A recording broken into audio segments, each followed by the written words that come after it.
Okay, well, good evening, everyone. I appreciate you allowing me to come and speak tonight. I'm usually a listener. I promise I won't keep you an awful long time with what I have to say, but I also want to make sure that I try to share some information with you that you may not have at your fingertips because you're busy. And I heard one time a person say that the last book a physician reads is the one they read when they're leaving medical school. And I think that in your busy times, you need a little bit of help gathering some of the information that may be going on around you. And of course, H1N1 is going on all around us. So I'm going to take a few minutes now, and if I can work this machine wherever I have to point it. I knew I had to have some objectives for you, so I put some down. But I do want to talk a little bit about the virus itself, because it's important that you understand the biology of this thing. We're going to talk about the flu data that I have for you as of week 41, which you could get yourself, but I went and got it for you. We're going to talk about how the Bureau of Laboratories has transitioned from being a diagnostic testing entity to a surveillance testing group. That may sound simple, but that was not an easy transition. It was rocky. We're going to talk about the impact of increasing seasonal influenza cases as the number of H1N1 cases starts to wane, what that means epidemiologically, what it might mean to you as a healthcare provider, and what it might mean to me as a laboratory. We're going to talk about how the Bureau of Laboratories plans to cope with a need for diagnostic testing for some patients and a need for surveillance for others. We sort of have a dual role in that respect. We're going to talk about results of our tabletop exercise that the Bureau put on last week. It took us about 3 months to plan for this, and we'll talk a little bit about what we learned. We're going to describe how the Bureau of Labs has assisted and will continue to assist hospital laboratories to develop their own novel H1N1 assays, and what this means to Tampa General and some of the other hospitals that have a need for that. And you can ask questions anytime. If one comes up during the presentation, we'll keep it informal. Let's talk a little bit about the classification of the influenza viruses. They're all RNA viruses. There's 5 genera, and the 3 that we're really concerned about tonight are A, B, and C, and they're all orthomyxoviridae. Of course, influenza A, influenza B, and influenza C. And you may not be as familiar with influenza C, and there's a reason for that, and we'll talk about it. Okay, they're distantly related to the human para-influenza viruses. The paramyxoviruses can also cause disease, and some of the disease that they cause in humans or adults mimics influenza as you see them when they come in the door. And of course, in children, things like croup are also caused by this group of viruses. Influenza A, there is one species. It's a very simple genus, and that's influenza A virus. Wild aquatic birds are the natural host for this, and there's a large variety of influenza A viruses. It's very easily changes. It drifts and shifts, so we've got a lot of those to deal with. Occasionally these viruses jump species, and when they do that and start jumping around back and forth, that's when we get the problems that we're facing right now. Influenza viruses are the most virulent of the group. The A type is the most virulent for humans. Can be subdivided into serotypes, and that's a little bit confusing in and of itself, because we have a seasonal H1N1 that circulates, and then we have this swine-related H1N1. So when you look at it just from the simple aspect, they're both H1N1, but when you dig a little deeper, they're very different H1N1s. Okay, H1N1 was our visitor in 1918 that caused most of the problem that we had. Is it identical to the H1N1 that we have now? And the answer is no, it's not. but serotypically it's still H1N1.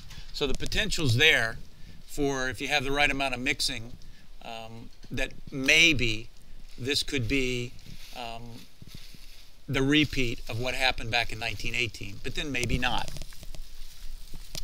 H2N2, that was the Asian flu. That was before, I'm looking in this room, you were born, I was born, John Tony was born, Fred, you were born. Most of you people weren't. Yeah, I hear you. H3N2, that was a Hong Kong flu. Now we're starting to catch up with people. H5N1, that's primarily avian, and the one that we have been running from and chasing for several years now has quite a bit of pandemic potential. H7N7, again, it's an unusual zoonotic strain. It really covers a lot of species, and so it's got great potential to be one of the bad influenzas if it wants to be. H1N2, mainly humans and pigs, but not many humans. And the order that I'm presenting them here is the order in which they have killed people. So H1N1 is the biggest and the baddest so far that we know of. And as we go down the list, there's fewer human deaths. H9N2, H7N2, H10N7, primarily avian, but when people mix with the birds that are infected, then they too can become sick. So we've had humans get sick with this, but no person-to-person transmission. Influenza B, another small genus, one species. It will make people sick, and it also infects seals.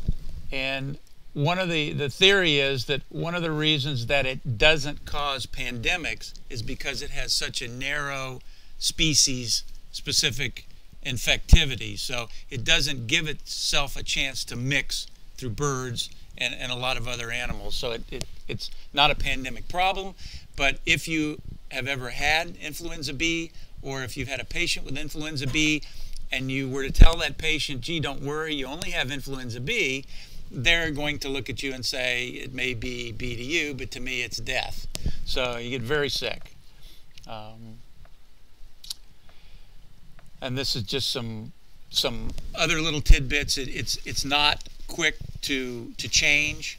It mutates at 2 or 3 times slower rate than A, but it moves around fast enough that you don't build up a long immunity. The strains do change enough.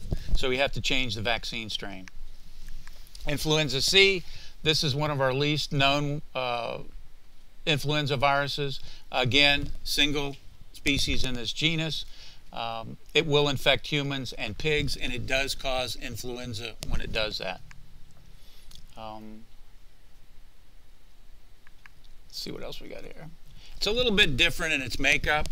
Instead of having 8 RNA segments, it only has 7. And instead of encoding for 11 proteins, it only encodes for 9. And my microphone has dropped down. So it is a little different, genetically. Okay, we talk about H1N1, H2N3, and all the different numbers, and we're talking about the hemagglutinin when we're talking about the H part. It's found on the surface of the virus, the influenza virus. It is a glycoprotein, and it's responsible for the binding properties of the virus. So it has to bind to the cell before it can infect the cell. The neuraminidase piece, that's the enzymatic piece that is actually, it's on the surface of the virus, but it's actually what the virus needs to get out of the cell. So when we use the, when you therapeutically treat with like flu and so forth, you're trying to keep that virus from being able to lyse that cell and get out of it. So it'll build itself a nice little nest and then hopefully implode.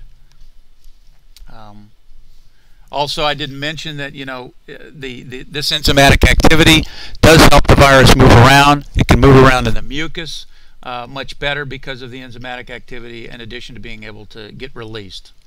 Some variants seem to confer more virulence than others, but then again, some of this is conjecture. We know this after the fact we really can't build a good virus. So we may not be totally correct in all of this. Real-time PCR is something that I'm sure all of you are familiar with, even if it's just in school. But it's important that CDC put us a little bit ahead of the curve with the H1N1 problem, because they already had developed and distributed an FDA-approved RT-PCR kit so that for seasonal influenza, we could type for A, B, H1, H3, and H5 subtypes. And we were using that when we were trying to determine whether people were infected with the H1N1 avian strains. So we had something already out there. So they really were able to modify that particular assay and develop an assay that can only be used experimentally or because it can be used for emergency purposes. And that's what we're using out there now. If the emergency is gone, once it leaves, we really are no longer allowed to use this kit. So we will be told to destroy everything that we have. I'm sure you all remember the SARS outbreak that took place in 2003, 2004. We don't have reagents any longer for SARS. All of that was emergency use authorization. So if you have a patient and you say, gee, I like this patient tested for SARS, we can't do that. CDC may or may not be able to do it, but they're not holding out there that they want to do it. So this kit will be gone and done away with if the emergency goes away. Here's a cartoon of the virus. It's a very busy virus. It has lots of H1 and N1s hanging on it and some other proteins. I threw in, by the way, I have a complete copy of the whole presentation. And this slide is a big slide, and the slides you need big. So this is a very busy slide showing how the virus, enters the cell, takes over, makes new virus, and then escapes. It's really not complicated if you know a little bit of virology.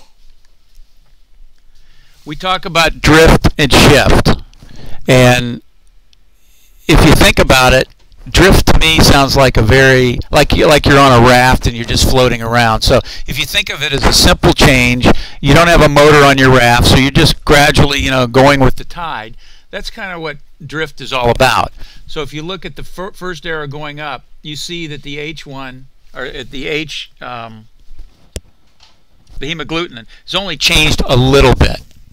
So frankly, sometimes when you're off just a little bit, the seasonal vaccine will help you. It may not prevent you from getting sick completely, but it'll help you. If you have a shift, which is a really huge change, you notice the little red blocks. When those kinds of things happen, the vaccine is worthless, really. Whether or not the drugs are affected, I can't say, but sometimes when you get big changes in an organism, sometimes their susceptibility to drugs are also changing. Here's an example of reassortment, and this is a dramatic change where you have different strains of virus infecting the same host. The genetic material gets together, and what you get out, what you get transmitted, is totally different. And again, the fear with H1N1 or H5N1 is that you get all this mixing and you really don't have any immunity to that, and of course you don't have a vaccine to it.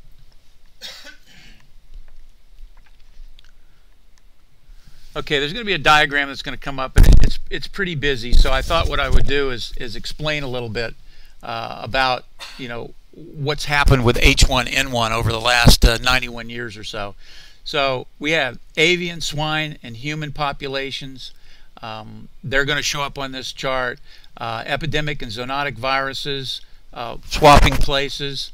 And all of these things happen in real time. So if you can imagine this, if you're thinking of like this happens and then this happens, no, it's all happening simultaneously all over the place. So think of it as a hockey game that's gone wild, and you got a big fight going on out there. That's pretty much what's going on all over the place. They're crossing species lines. The disappearance of H1N1 in 1957, and you say, ooh, we have H1N1 now. No, the H1N1 that we're talking about then is pretty much gone.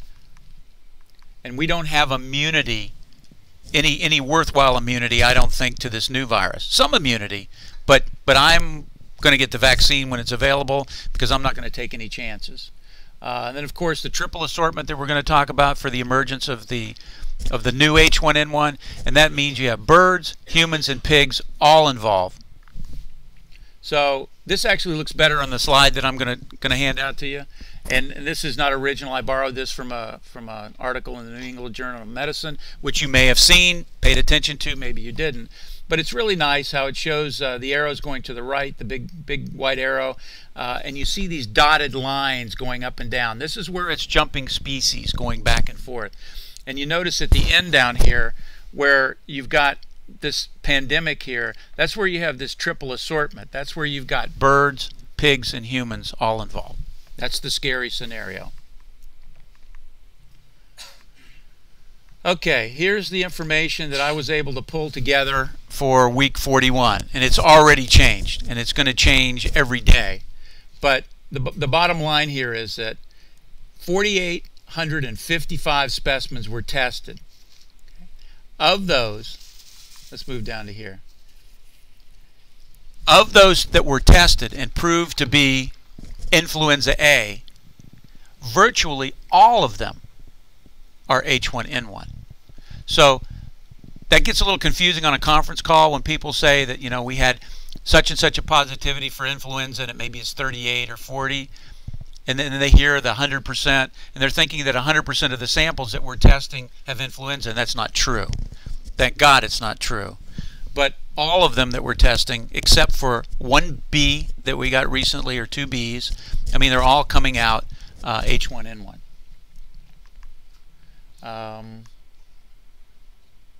Let's move out beyond this to this table. All right, I know you can't see this really well, and I've summarized it in another table in just a second, and I have this for you. But the thing that I want to call your attention to here is our region. And when you look across this part right here, 8 of 8 of the states in our region have elevated activity. That's pretty serious. And it's not even as bad as it's going to get. It's on its way up. It's not on its way down.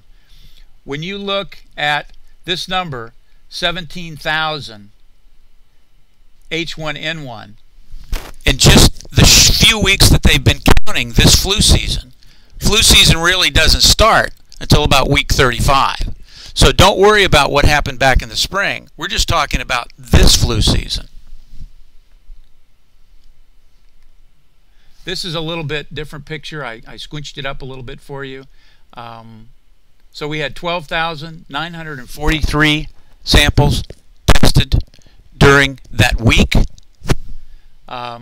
Number of positive specimens, that's the 37.5% that I was telling you about.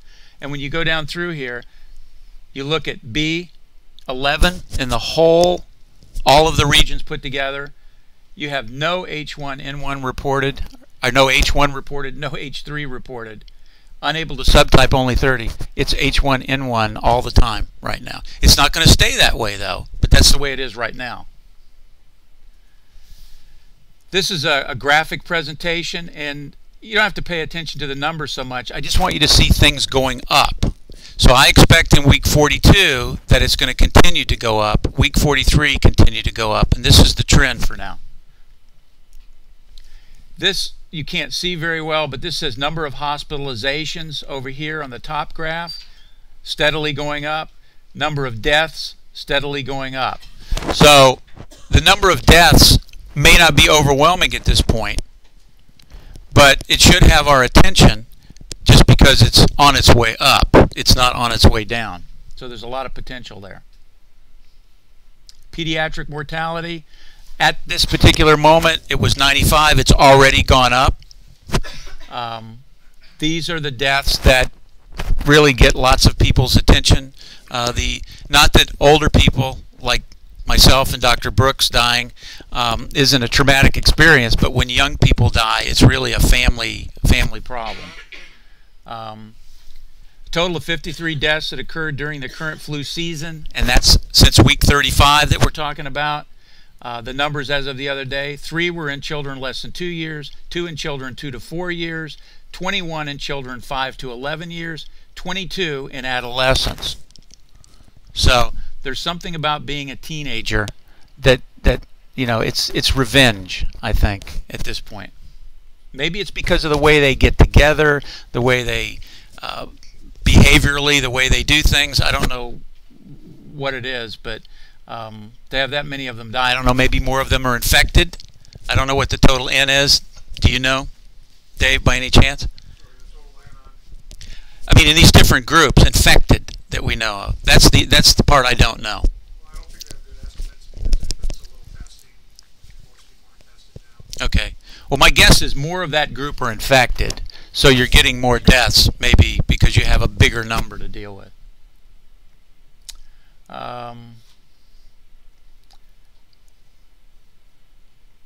Just keep moving here. This is another busy slide. You'll be able to see it better when you get the presentation. But again, this takes you from 2006, 2007, 2008, 2009. So right now, when this was done, it was 53 deaths. All of 2008, 2009, at this point in time, we had 116 deaths. So, or I should say for that part of the season. Now that to me doesn't make any sense at all, because I don't understand this graph, is I guess what I'm trying to tell you. I know during that flu season, the number of deaths reported had to be more than 116, so it must be during the same time period. So we have fewer deaths reported during this time period than we had last year. So I don't know whether I'm encouraged or not. I think that's the whole season. That's the number. That's the whole season. Well, but there's no way across the whole country we only had 116. Pediatric, yes. Okay. I think pediatric, yes. Okay. I think that's accurate. It's a little over 100 a year. It's around 100 a year, I think it is. Okay. So at this point, we're about halfway there to what the total was for last year. The numbers I've seen have been somewhere between 40 and 80 pediatric deaths per year in a normal influenza season. Since April, I think, I don't know, you may have just put it up. Well, we can't do since April. This is just the flu season. We're only talking about since week 35 here. Everything you already have 53 right now, when they not even started. That's Yeah. critical. Yeah. The comparison they were making is annually how many deaths are pediatric deaths Okay. by influenza. So we're halfway there already. Already. Okay. The number I've seen from H1N1 was over 100. But that's part of last year. That's part of last year. Last year's season. Because it started in the springtime. I think that's the whole thing. Yeah. trying to get across. But these were deaths attributed to 2009 H1N1. Well, it's the same strain, but they cut off and they start the flu season at week 35. So, okay, let's talk about the Bureau of Labs a little bit. You can see that after April, we got real busy real fast. And for a lot of things we do, serology testing, amplified GC testing, I mean, these numbers are nothing. It's nothing to do 15, 20,000 of those per month. But influenza testing is different. And we had to start from scratch, really. We had a plan. It was the avian influenza pandemic plan. So it wasn't like we didn't have anything. But what we didn't expect was the real impact on the workload of our people. We tried to estimate our throughput, and you really can't estimate something. You got to do it. And we never could do a real exercise, because in order to do a real exercise, you basically shut down everything else you do, and you spend a week testing yourself over and over again. So when we got up to this number, we were dying. I mean, it was overwhelmingly impossible to deal with. And these were all diagnostic tests. None of it was surveillance. We basically shut off the surveillance completely. The surveillance network for physicians, we told them just stop it. You know, we have to deal with this piece of it. Now, down here, this is what we have so far for this month. And virtually all of it is surveillance. Very little of it's diagnostic, but we are still accepting on certain very ill, critically ill patients. We do accept the samples. So we're anticipating that, and this is only with about 55% of the Sentinel docs doing their full 5. So if they all do participate, we're going to have fun. We're going to have an overwhelming workload again, just dealing with the surveillance piece, because we do cell culture on every one of those. we're not just looking for influenza virus, we're looking for all kinds of respiratory viruses. So when you think about workload, 1,000 samples is really equivalent to 3,300 before, because we were only doing PCR. And we actually quit doing some of the look. We didn't even look for B. We just jumped over completely. This is our curve, and I thought you'd see this as interesting, how things changed. You can see what happened to seasonal. It went away, and virtually 100% of what we're getting at the moment is H1N1. But that's not going to stay the same. So the thought occurs, what happens when the seasonal begins to rise and the H1N1 begins to wane? Would we be expected to be doing diagnostic testing again on the seasonal for fear that treating for H1N1 with Tamiflu might be the wrong drug for seasonal? So I got a call the other day, and thankfully I got a call, and it was from the acting state epidemiologist, and he wanted to talk about this issue. And I said that there's no way that we can do diagnostic testing for all of the patients like we did before. It might not be H1N1, but you're going to put us right back where we were before. We're going to have a reagent problem. CDC provides all these reagents, and I don't see them providing enough reagents to do all the diagnostic testing. So the thought is, in the same way that we've helped Tampa General and some of the other hospitals develop in-house testing for H1N1, we would like to use that same model to try to get them on board to developing their own tests for all the seasonal influenza so they can type them. Now, you're the first ones to hear about it. David's going to run back and tell somebody. So I'd appreciate that you not blab it, but that's the only plan that I see working, because Tampa General can bill for it. You know, Quest, LabCorp, they can bill for the influenza testing that they do. We can't. We're not allowed to. There's an unwritten rule. CDC's providing the reagents. We're supposed to use them judiciously, and we're not supposed to charge for the influenza testing. So it's going to be a problem, though, as seasonal starts rising. Are you going to treat with 2 drugs? And if you are, what a waste of medication. And I mean, you may have to do it. You may not have any choice, but that's going to be a real problem with resources. I don't know. Do you agree with me?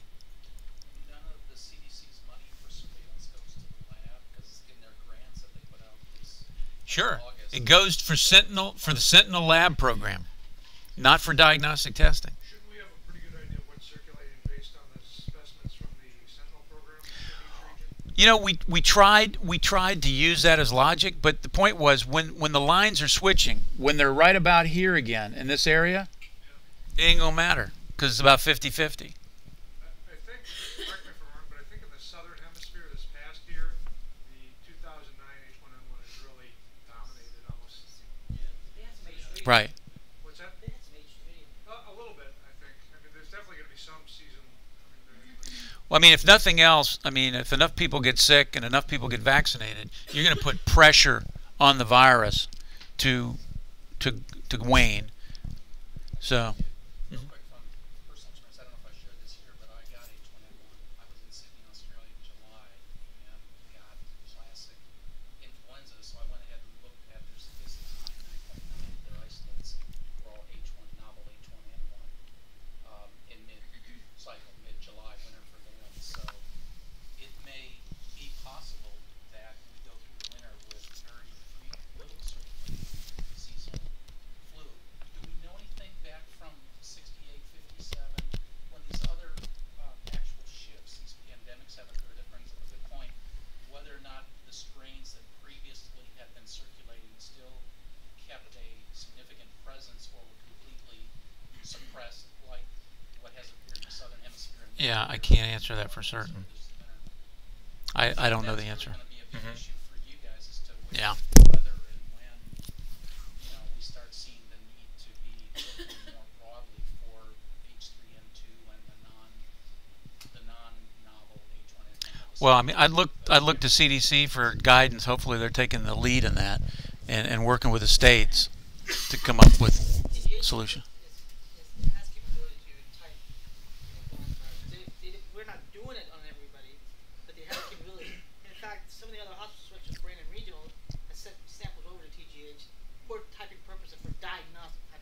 Right.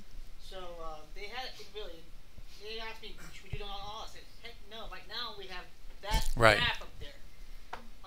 When we type the pregnant people and a couple of these accidents coming from the community, so we're sort of at the same time doing some surveillance, albeit not in a traditional manner, but we haven't seen anything but this when you talk to Ray White. So TGH has that capability. Okay. And Ray was at our exercise the other day when we did it. It was good that he was there because it was good for some of the people around the table to hear from Ray's mouth that no, Tampa General can't send people to our lab to help us. No, they can't take our samples if we can't do them. And we've been trying to explain that to a lot of people for a long time, but Ray was there and he said it's just not going to happen. It's not possible. So. Bill, can I ask a question? Sure. Historically, like last year, before having this epidemic, how many specimens would you do in a normal month for diagnosis for flu? Truthfully, we might do 0 for diagnosis. In the middle of the winter, they would not send them in. We were dealing with surveillance network only, which was sufficient. We were staffed adequately to deal with that load, and this changed the whole paradigm. Yeah, but we basically don't do any diagnostic, typing, sending strains to CDC so that they can do complete, well, not complete sequencing, but look for markers for resistance and things like that. From the health department's perspective, we would really only think about collecting them in the event of an outbreak. So sometimes long-term care facilities are trying to figure out the organism, but that's Pretty rare. Pretty rare, yeah. I can think of a couple occasions where we've done that. I guess you guys will find out when the curves change. You'll do your surveillance. TDS has a little bit of cases. You might have a few in an outbreak. You'll see when the curve starts changing. Yeah. Again. And it's not going to change the same way in every state, so it'll be a regional or state-wise type of thing. Well, and that's what the Sentinel program does. They're supposed to submit 5 a week. These physicians have been selected. I don't know if everyone's familiar with the program. But, on one hand, I'm glad for the moment that they're not all participating. But truthfully, for that group to work effectively, they need to participate. And some of them signed up, I guess, just to say they were part of it, but they're not sending anything in. Nothing. I don't know what to do about it. And there's supposed to be a coordinator for that program. Do you know who that is? I don't know who's doing it now. In fact, we've been having, it's obviously come to a head now with the pandemic going on, but sort of daily thinking through how we get better compliance and better reporting. In addition to sending the specimens, one thing they do is they track the percentage of patients that come in who meet the clinical definition for influenza-like illness. So we also track where that percentage is. It's approximately 4% in the state now.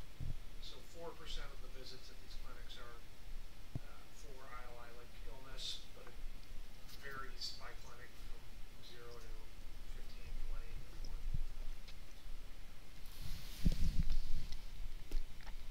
This graph is almost worthless.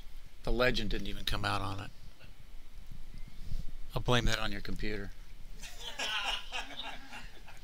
Okay. So we are looking for resistance. We're participating with CDC as are other states. We send a certain number of strains to them on a weekly basis. So 466 novel H1N1 influenza strains. They've tested that many so far. Very little or none, absolutely none, H1N1 seasonal and H3N2 because we just don't have enough to look at them. Here's the roll-up of the table. And again, you've got the seasonal here, nothing. Everything is down here that was sent into them. This number really should be 5 now. By the time I got this this done, somebody had already reported 2 more. But you can see that they're looking for resistance in both of these popular drugs. They haven't found any yet in this very small number. But trust me, It's just a matter of time.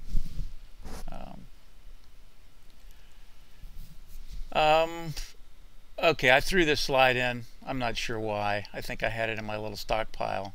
But the bottom line is that all of these that they're looking at are from the California lineage, and they really haven't changed much.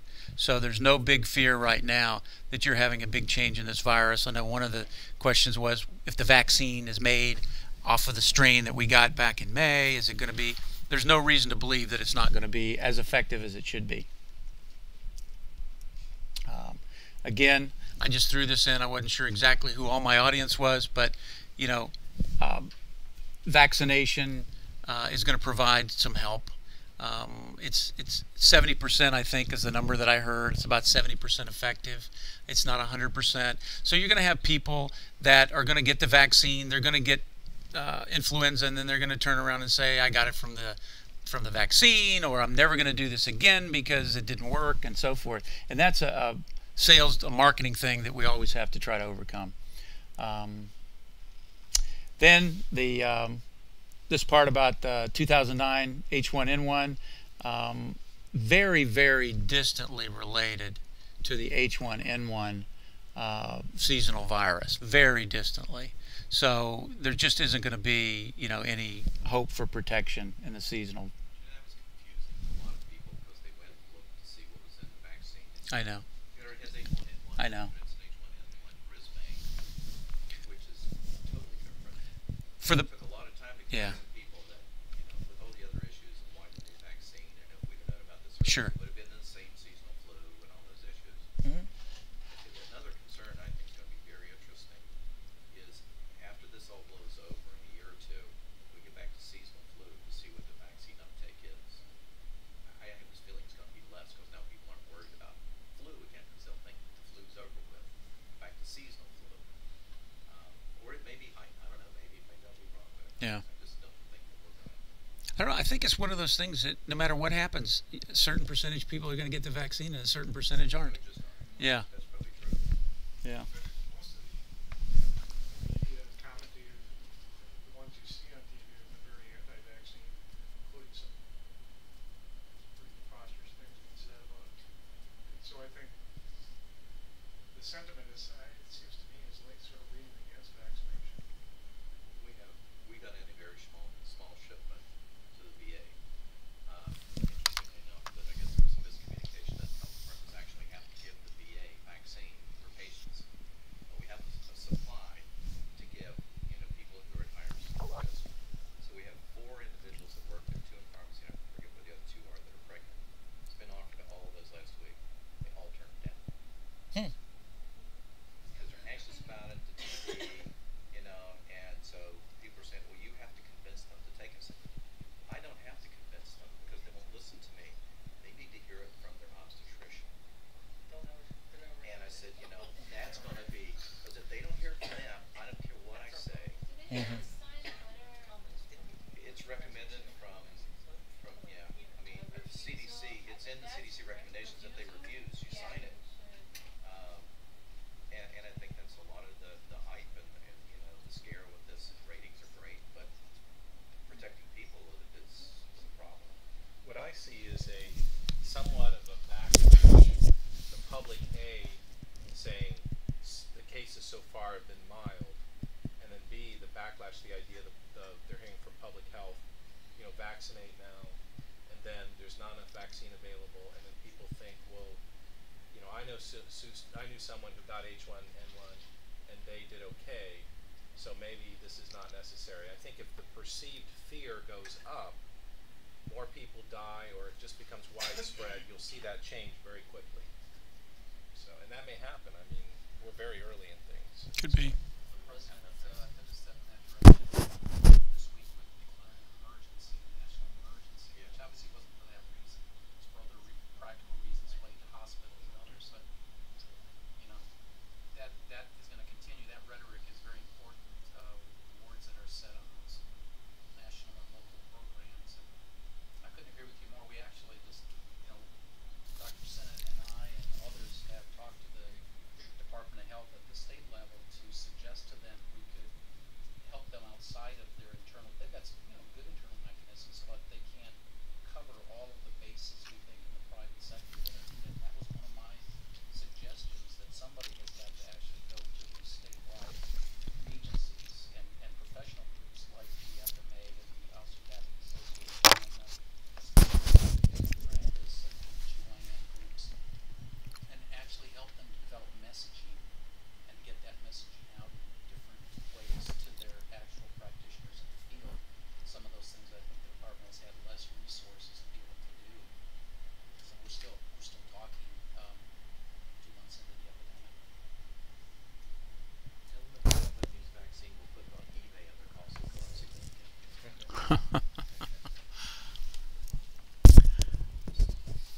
And as a last piece, I just want to share some of the findings that we had from our exercise. And the impetus for this exercise was we had an exercise planned to take place in May, and we had engaged a contractor to do this, and we started designing the exercise in February. And the scenario was a novel strain of influenza. And so what happened was it was real. And instead of doing an exercise, we went straight into after action. They came down, they interviewed, they stayed with us. They did a great job of coming up with an after action report and developing a plan for us so that we could improve. The idea was to do the exercise that we just did to see how well we have been able to implement the improvements that we needed. Some of it had to do with staffing, some of it had to do with training, some of it had to do with communication. So there were all different pieces. Communications both external to the department, internal to the department. And so some of these are the highlights of what we came up with. And we had a real great group in the room in addition to a webinar. I had a bunch of people from all over the state that participated, so it was really good. We found out afterwards that we still have a long way to go in communicating outside of the Department of Health what the role of the State Public Health Laboratory is. And I don't know, I don't have the answer, because you can't sit down personally with every healthcare provider. So a lot of it is people like yourselves communicating this beyond us and talking to everybody that has a need to know and explaining the role of the State Public Health Laboratory is surveillance. Now there is a diagnostic test available, and it's not only available through Quest, or I should say, yeah, through Quest and Focus, but a lot of places have developed their own test now. So when the healthcare providers are beating us over the head, you know, they know our numbers. They don't have to go through the county health department. We get phone calls every day wanting to know, number one, why aren't you doing the testing? Or they know, even some of the sentinel physicians who send in their sentinel samples, they want us to treat them like a diagnostic sample. They want an answer right now. And that's not how surveillance works. They want us to work on weekends. They want us to be there all night long. They want us to be like what we were before. So we got a long way to go to get that communicated. We realize that we're still stuck on incident command, how that relates to the Bureau of Labs as a whole, how it relates to each individual lab, because we have 4 labs doing this testing, and then how does that relate to the Department of Health? Because we know there's a supreme incident commander. We understand that. But we need to have incident command at our level as well. So we've got some training that we're undertaking, some people that know a lot more about these things than we do, so we're going back and re-looking at how to deal with those issues. But if we run smoother, then it's better for the customers. NIMS training, that's part of what we need, more NIMS. Even though we had basic NIMS, basic ICS training for everyone, you can't just go online and take one of these courses and you're an expert, and we found that out. A lot of people just don't understand what their roles are. High call volume. We don't have a way to deal with it. We just don't. And it gets bad at times. It was really bad during the initial stages because we were diagnostic, but even now it can get bad at times. So we have to work on that. Some of it's technology that we either can't seem to take advantage of or that we lack. Each of our labs has a different kind of phone system. Some of them are very primitive and some of them are very sophisticated. So that's an issue that we have to deal with. And not everything can be done without additional funding. The SOPs between the labs, although you would think they would be 100% harmonized, they're really not. And we found that out partly through the exercise. By having everyone participate, we realized that nobody's breaking any CLIA rules, but we're not following the same exact protocol like we should be everywhere. So it doesn't mean that your result is bad. It means that some places are taking longer to get the results because they're doing too much of stuff that doesn't need to be done. So we've got to work on that, and we've already started working on it. our labware system for communicating our lab results. We need to get somebody to program and develop a canned message for some of the things that we do, because we spend a lot of time doing ad hoc writing of messages in there for providers, and or not putting anything in there when we have an indeterminate result. And that confuses everybody. Well, what do you mean? You don't know what it is. What does that mean? And so we're going to come up with that. We've got somebody writing that already. We need to go back and reassess our capabilities at 100%, 75%, 60% staffing. We've had another chance to evaluate that, boots on the ground. We sorely overestimated the first go-around when we put together our plan that we started, I think, when you were with the department, maybe, the very infancy. And, we had this great estimate of what we thought we could handle at each lab. And we thought we were conservative when we did it. But it turned out it was way overblown. And now, having some illnesses during this bout with our own people becoming ill, we didn't have anyone get sick during the first part of this. So it was artificially okay in that respect. Now we've started having people and their families become ill and they can't show up for work. So we're going back and we're reassessing what our real capabilities are so that we don't get ourselves in trouble. We're developing a list of frequently asked questions that we can provide to healthcare providers from a lab perspective. They can go to the CDC website and they get all these frequently asked questions, but it really doesn't relate to the lab. It doesn't relate to what we do and how things impact us. So we're working on that now. That's a real challenge, getting everybody to agree on the wording and what what really